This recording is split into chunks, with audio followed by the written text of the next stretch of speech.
Diddy Juror 160 that we saw in 50 Cent's Netflix documentary actually gave me off vibes from the very start of Diddy's trial. After her opening her mouth on this Netflix documentary, it confirmed my suspicions that much more. They always say that picking the jury is what could possibly make or break a case. And I think Diddy and his legal team knew that they wanted Juror 160 on this jury. With Diddy's $1 million legal team, he actually hired a jury consultant who is very good at what she does. And what she does is profile the jurors. She looks at everything, their body movements, the way they talk, and she puts it together, picking the people that she believes might be most helpful to Diddy during his trial. One interaction that stood out to me the most during this jury selection process is the fact that Diddy smiled at Juror 160. During the jury selection process, it was reported by multiple different media outlets that Juror 160 said,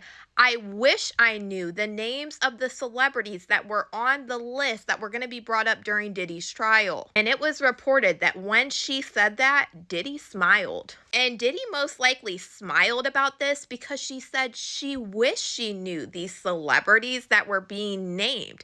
That shows that she's pretty much kind of fangirling over celebrities. She wished she knew them, which a lot of people, even myself, feel like this is the vibe that she gave off during her interview on the Netflix documentary. It really threw me for a loop when she brought up the fact that she didn't believe that Diddy was actually nodding at the jury. She just thinks it was a nod that he would normally do because she watched Diddy on Making the Band. Even as the media reported, and someone like me who has covered this case extensively, you would have known that the judge used a particular word when he threatened Diddy to kick him out of the courtroom when he was caught nodding at the jury. The judge said Diddy was vigorously nodding at the jury. That means he wasn't just nodding a little bit. He was nodding a lot of it. And this is where a lot of people felt like this girl was fangirling because she admitted she used to watch Making the Band. But that part in itself, it's important to note when you have a high profile case with someone like Diddy,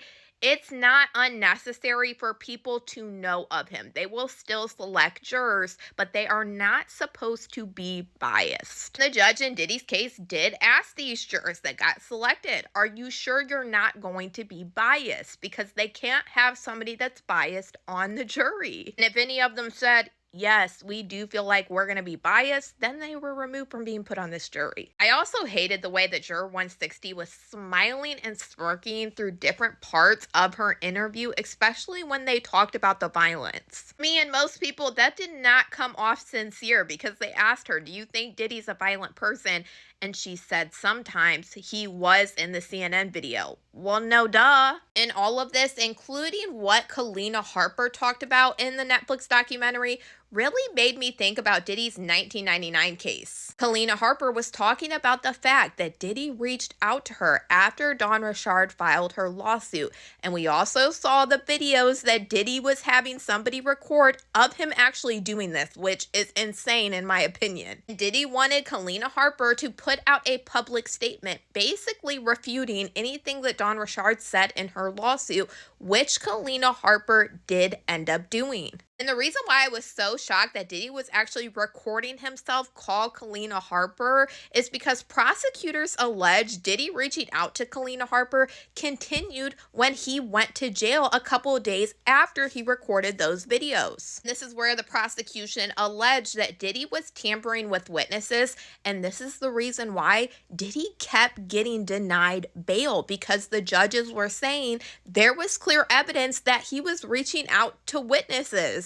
Like I said, it reminded me automatically of Diddy's 1999 case. Because in the 1999 nightclub incident, when Diddy was with J-Lo and Shine would go to jail, the prosecutors were alleging that Diddy was tampering with witnesses. Prosecutors said that Diddy or members of his entourage exchanged phone calls with witnesses who later testified that Diddy did not have a weapon during a 1999 nightclub incident. The security guard that was at the club said on the stand that she never spoke to Diddy after the incident, but phone records showed a 3-minute call from her home to Combs' cell phone on January 8th, 2000. Myers testified that she fell on top of Combs after the incident that she did not feel a weapon.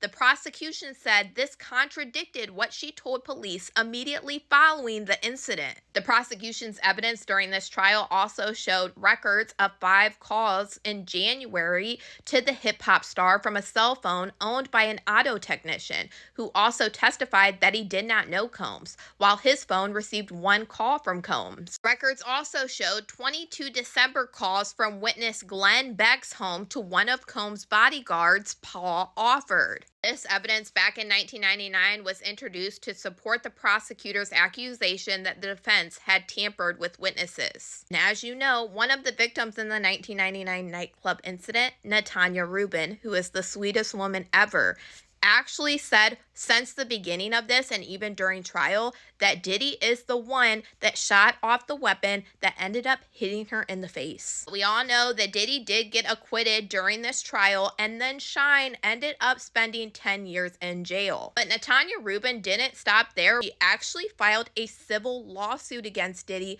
which he quietly settled a couple years later. But y'all, let me know what you guys think about all this in the comments.